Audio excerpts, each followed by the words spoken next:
अगर आप प्राइवेट नौकरी और न्यूनतम वेतन से जुड़ी इस खबर को समझना चाहते हैं तो इस वीडियो को अंत तक जरूर देखें, क्योंकि ये सिर्फ एक आंदोलन की कहानी नहीं बल्कि मजदूरों की नाराजगी, सरकार के फैसले और पूरे सिस्टम पर उसके असर की पूरी तस्वीर सामने आती है। दोस्तों, उत्तर प्रदेश के नोएडा में जो कुछ हुआ उसने न सिर्फ प्रशासन को हिला दिया बल्कि पूरे राज्य में एक अलर्ट का माहौल बना दिया। शुरुआत एक साधारण से लगने वाले श्रमिक आंदोलन से हुई थी, लेकिन देखते ही देखते ये आंदोलन इतना बड़ा हो गया कि चौथे दिन ये हिंसक रूप ले बैठा।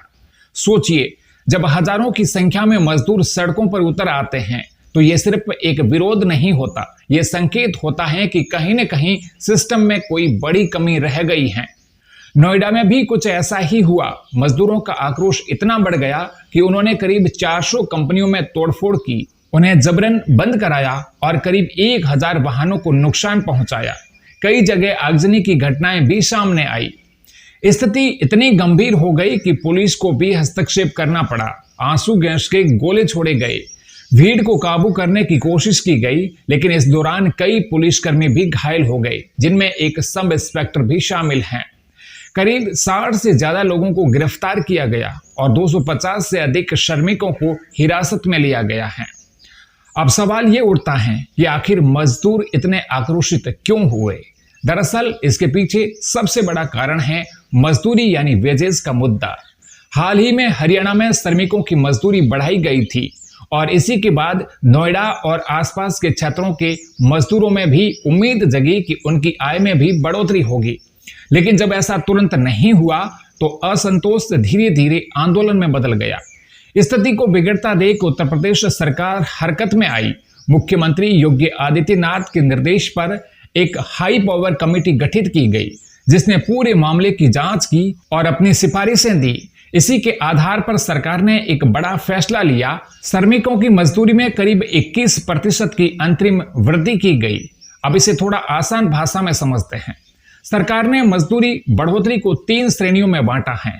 पहली, नोएडा गाजियाबाद जैसे औद्योगिक क्षेत्र के लिए, दूसरी नगर निगम वाले शहरों के लिए और तीसरी प्रदेश के अन्य जिलों के लिए।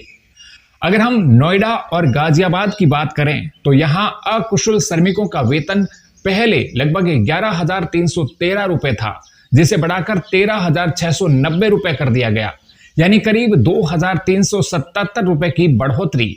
वहीं अर्ध कुशल श्रमिकों का वेतन 12,445 रुपए से बढ़ाकर 15,059 रुपए हो गया और कुशल श्रमिकों का वेतन 13,940 रुपए से बढ़ाकर 16,868 रुपए कर दिया गया।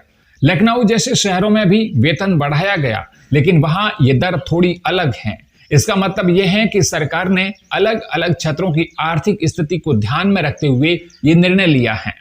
सरकार ने यह भी साफ किया है कि सोशल मीडिया पर जो ये अफवाह फैलाई जा रही है कि सभी श्रमिकों का वेतन 20,000 रुपए प्रति माह कर दिया गया है, वह पूरी तरह से गलत और भ्रामक है। असल में सरकार ने जो नई दरें तय की हैं वही लागू होगी और इन्हें 1 अप्रैल से प्रभावी माना जाएगा। अब यहाँ एक और महत्वपूर्ण बात समझने वाली है। ये जो वेतन वृद्धि है इसे इंटरिम इंक्रीज कहा जाता है, यानी ये एक अस्थायी बढ़ोतरी है जो फिलहाल श्रमिकों के आक्रोश को शांत करने और स्थिति को नियंत्रण करने के लिए लागू की गई है। आगे चलकर इसमें और बदलाव भी संभव हैं जब कमेटी अपनी फाइनल रिपोर्ट देगी। लेकिन इस पूरे घटनाक्रम का असर सिर्फ नोएडा तक सीमित नहीं रहा। नोएडा में जो आंदोलन शुरू हुआ उसकी चिंगारी फरीदाबाद, पलवल, लखनऊ और बुलंदशहर तक पहुंच गई। कई जगहों पर श्रमिक इकट्ठा होने लगे, कंपनियों के बाहर प्रदर्शन शुरू हो गया, यानी ये एक लोकल इश्यू से निकलकर रीजनल मुद्दा बन गया।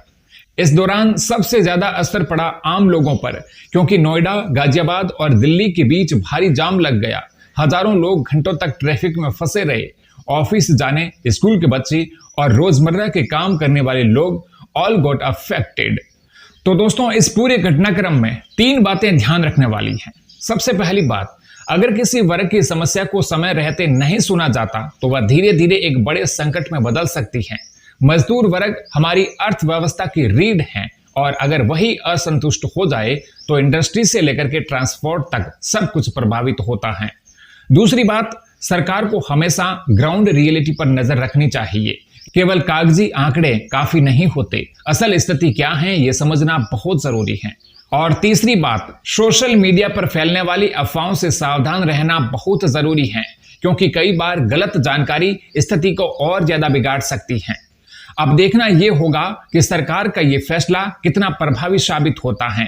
क्या इससे मजदूरों का आक्रोश पूरी तरह शांत होगा या फिर आगे और बड़े बदलाव देखने को मिलेंगे। फिलहाल के लिए इतना ही। अगर आप चाहते हैं कि ऐसी ही महत्वपूर्ण और यूजफुल खबरें आपको आसान भाषा में मिले तो वीडियो को लाइक और चैनल को सब्सक्राइब जरूर करें।